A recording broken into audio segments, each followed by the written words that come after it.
Oppo will introduce its Find X8 series with the addition of the Ultra variant, the high-end phone of the company.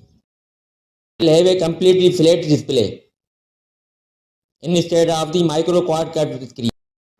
At the rear, there will be a 50 megapixel wide lens camera with an elegant design further. The camera system will include Hasselblad tuning. There is a punch hole cutout in the front, in which 32 megapixel front facing camera. Talk about the display. Ultra will arrive with a LTPO AMOLED touch screen display.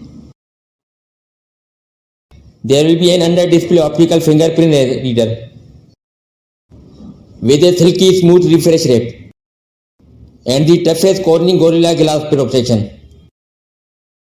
Hi guys, welcome back to my channel and subscribe my channel for more latest videos. Thanks.